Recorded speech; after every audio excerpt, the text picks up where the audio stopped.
message. Ito na ang kanilang pasasalamat at pagmamahal para sa atin.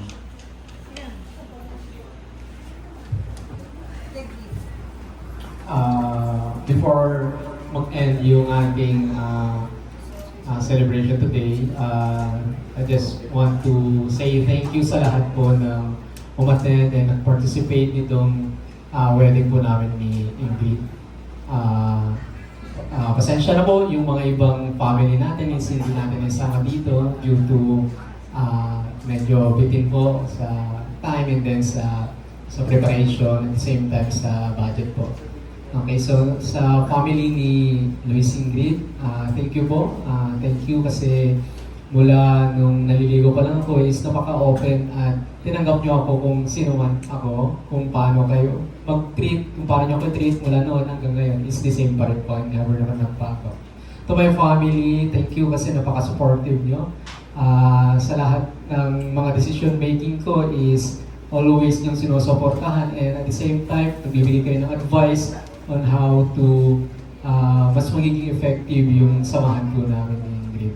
And to our ninong and ninang, maraming salamat po. Hindi po mabubuhay itong or hindi matutuloy itong kasal kung hindi po kayo attend or hindi po kayo pumirma rin sa aming celebration. Maraming po salamat.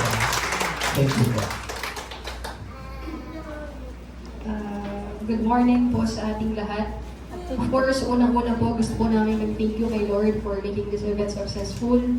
And though may mga events mangyayari sa buhay natin na hindi inaasahan, we always owe it all to Him. Sabi ko nga po kagabi, nung nakikita ko na sobrang nangihina na si Papa, sabi ko kay Lord, pray ako, Lord, this day is linggo ng pagkabuhay. Buhayin po buo si Papa, panakasin mo po ulit siya. Pero Lord, whatever your will be is, tatanggapin ko po yun. Magtitiwala po ako sa will nyo. I will put my trust in you. At ayun nga po yung nangyari kagabi. Nagtiwala po ako. Siguro yun nga po para makapagpahinga ng aking father. Kasi pagod na rin siya, lumaban. Sige, may iba po ako. Nagtithank you rin po ako, of course, sa aming mga parents, sa father and mother ko ni kay Tita Radi, kay Tito Willie, kay Mama Radi, kay Papa Willie. Thank you po at may tatawagin po itong Papa. Ayan, so, thank you po sa inyo kasi alam niyo naman po, lagi rin po ako sa inyo. Pag nalalagi po ako doon, always welcome po ako. Hindi po ako bago. Kaya din po sa mga kapag-anak nila, sa mga pinsan niya, maski sa kapitbahay nila, kinuha pa nila akong nina. Kapag ako sa barangay nila, parang pagkadon na rin ako. Diba kahit saan ako kilala pa, kailangan na nga tuloy ako. Parang feeling ko tuloy magala ako. Ayan. So, thank you po sa inyo sa pagpunta nyo dito. Thank you kasi nagbigay po kayo ng time, naglaan po kayo ng time and effort just to attend this wedding. And of course, to our ninong and ninang, thank you po sa pagtanggap sa aming pag-iimbita bilang aming pangalawang nanay at tatay na maggagabay po sa amin throughout our marriage.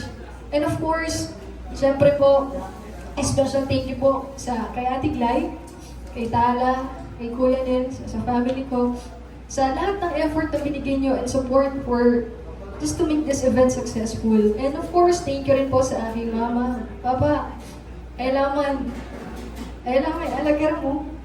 Pero, wala na alagar. Thank you for giving birth, for giving life to me. Thank you at naranasan kong mabuhay sa mundo ito dahil sa'yo. Thank you for giving me my brothers and sister. Thank you for allowing them. Kwento mo ito kasi nung nag kami one time ng college. Si Papa sabi niya, nagagalit siya nung nakwento ko na nagkahiwalay po kami that time. Akin, tagawa. Magtungtong kayo. Siya mismo yung nag-initiate na ayusin niyo yan. Napaka-supportive po ni Papa kasi kilala niya po si Lynn. Alam niya po. At nung nangihina din po siya, alam ko, pinilit ko niya, di ba? Lagi niyang binipilit si Lynn na ikaw na ang bahala sa kanya. Kaya, thank you po for your blessing.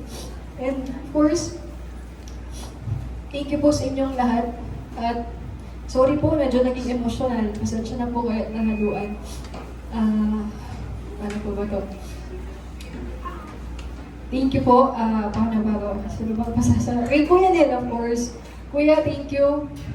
Thank you to my siblings. Pero extra thank you din kay Kuya Nel.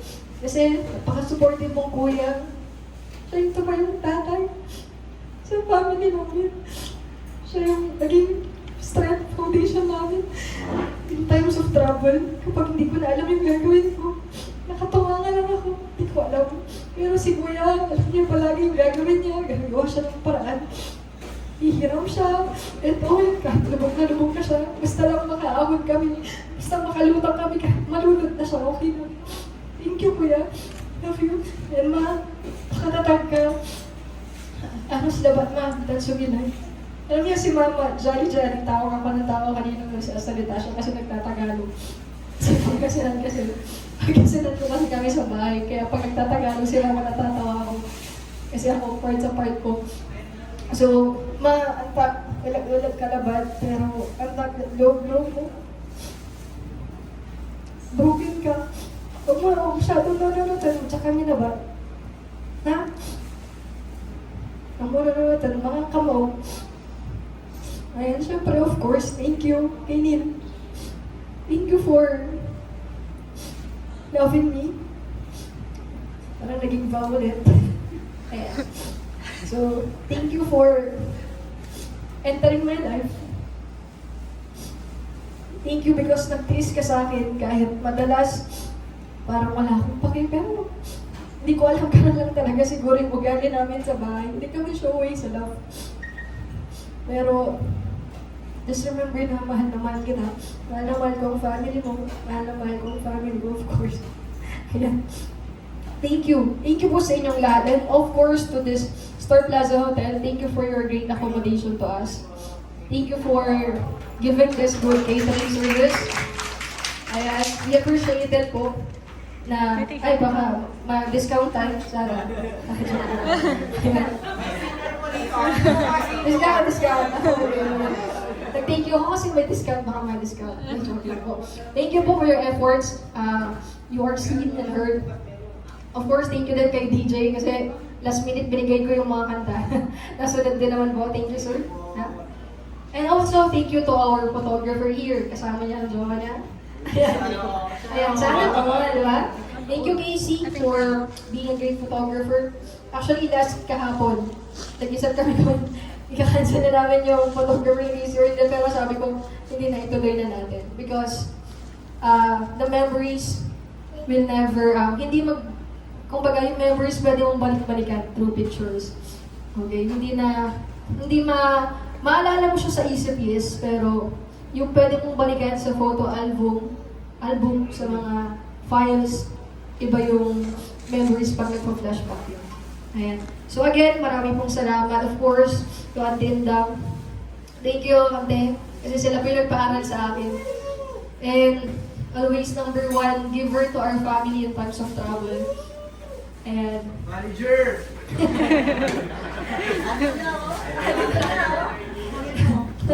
ayan, thank you, Ate. Nabuhay mo, alam mo yan. Lagi kong sinasabi ng salamat sa buhay mo. And ma, galong-galong ka na ba pera ng araw pa? Ayan. Bigay mo na yung nasa balon. Ako mga balas ako nito. Kasi gumamit ako. Ayan. Sige, yun lang po. Again, maraming salamat po sa inyong lahat. Nawa ay nabusog po namin kayo. At sa tingin ko, oo, kasi parang marami pang tira, iuwi niyo po yan. Ayan. Kasi ang goal po namin today ay mapasaya kayo, mabusog kayo, makauwi sa inyong mga tahanan na nakangiti, at maalala niyo ang araw na ito na hindi po kayo nagutom. Ay, nagpasigla ako, hindi ka lang dyan. Ayan, nagkadugayang, tingin na tanda ni Arby ka na yung galit.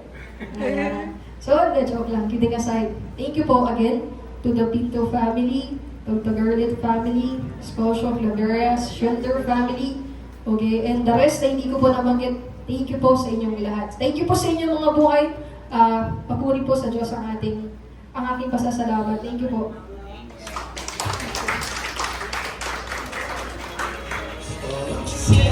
kakaunti lang po tayo. Can we have picture? Lahat po tayo dito.